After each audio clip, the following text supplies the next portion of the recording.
আমরা এখন এমন এক সমাজে বাস করছি যেখানে ঘুষকে আর অন্যায় বলে মনে হয় না। এটা হয়ে গেছে একটি প্রক্রিয়ার অংশ। আমরা সম্পদ জমা রেখে জাকাতের গায়ে ২.৫% বসিয়ে শান্ত হয়ে গেছি, অথচ অন্যের প্রাপ্য ফিরিয়ে দেওয়ার নৈতিকতা একেবারে ভুলেই গেছি। ব্যক্তির দরকারে সাহায্য না করে প্রতিষ্ঠানকে দান করাকেই আমরা শ্রেয় মনে করি, কারণ এতে বাহবা পাওয়া যায়। অন্যায়ভাবে কারো অধিকার ভোগ করাও আমরা মেনে নিয়েছি। ন্যায় বিচার না পাওয়াকে যেন নিয়তির চেয়ে বেশি কিছু ভাবি না।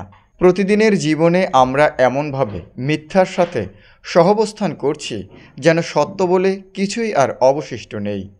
এমনকি কুরআনের মতো মহান গ্রন্থকেও আমরা উপদেশ, প্রচার কিংবা আমলের মাধ্যম না বানিয়ে অর্থ উপার্জনের হাতিয়ার বানিয়ে ফেলেছি। আমরা অনেক কিছুই মেনে নিয়েছি। প্রশ্ন হলো, আল্লাহ কি এসব কিছু সহ্য করবেন? গজবের বাস্তবতা শুধুই পাপের ফল নয়। কুরআনে বহু জাতির উপর নেমে আসা গজবের বর্ণনা আমরা দেখি। প্রতিটি জাতির ছিল ভিন্ন ভিন্ন অপরাধ। কোনো জাতি ছিল অহংকারী, কেউ সীমা লঙ্ঘনকারী, কেউ ব্যভিচারী, কেউ বা মিথ্যাবাদী, কেউ বা সমকামিতায় লিপ্ত ছিল। একটি বিষয় লক্ষণীয়, সালিহ আলাইহিসসালাম এর জাতির কাহিনী ছাড়া কুরআনে বর্ণিত অধিকাংশ ঘটনাই বাইবেলেও আছে, অন্যান্য ধর্মগ্রন্থেও আছে। এতে প্রমাণিত হয় এই ঘটনাগুলো নিছক ধর্মীয় কাহিনী নয়, বরং মানবজাতির জন্য চিরন্তন শিক্ষা। আমরা যদি গভীরভাবে চিন্তা করি তাহলে দেখব এই জাতিগুলো শুধু পাপ করেছিল বলেই ধ্বংস হয়নি। গজবের মূল কারণ ছিল পাপের সামাজিক স্বীকৃতি ও নবীদের প্রতি অবাধ্যতা। নবীদের উদ্দেশ্য কী ছিল? নবীরা কখনো মানুষের কাছ থেকে নিখুঁততা আশা করেনি। তারা জানতেন মানুষ ভুল করবেই। তাই নবীদের লক্ষ্য ছিল সমাজে ভালো ও মন্দ এর স্পষ্ট সীমারেখা টেনে দেওয়া। ভুল হতেই পারে, কিন্তু মানুষ যেন বুঝতে পারে সে ভুল করছে। সে যেন অনুতপ্ত হয়, ফিরে আসে এবং আবার সৎ পথে চলার চেষ্টা করে।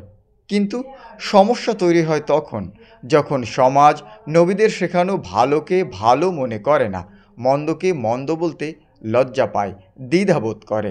আর তখনই সমাজ এক ভয়ঙ্কর পথে হাঁটতে শুরু করে। সামষ্টিকভাবে ভালো ও মন্দের সংজ্ঞা বদলে ফেলে। আজ আমাদের সমাজে দুর্নীতিকে অনেকেই চালাকির প্রতীক মনে করে। জুলুমকারীর প্রতি ন্যায্য প্রতিরোধ না করে বরং তার পক্ষেই সাফাই গাওয়া হয়।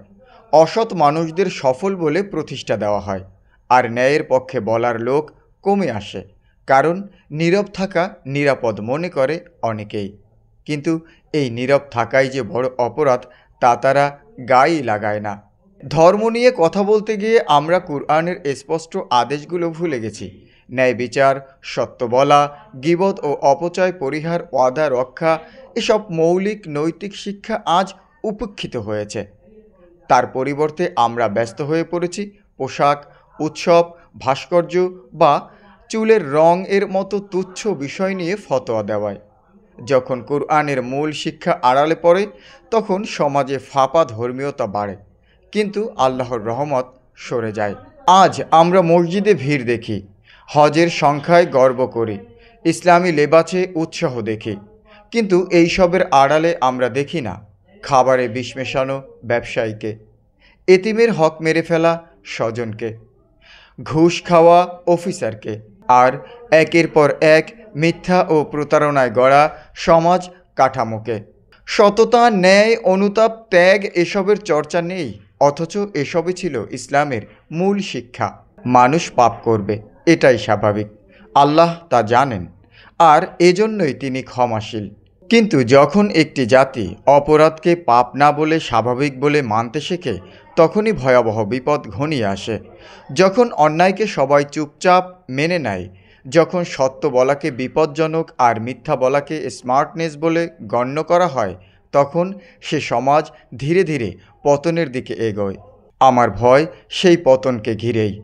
এই পতনের পরিণতি কী হবে সেটা কেবল আল্লাহই জানেন, কিন্তু ইতিহাস সাক্ষ্য দেয় যেসব জাতি ভালো ও মন্দের সংজ্ঞা বদলে ফেলে তারা টিকে থাকতে পারে না।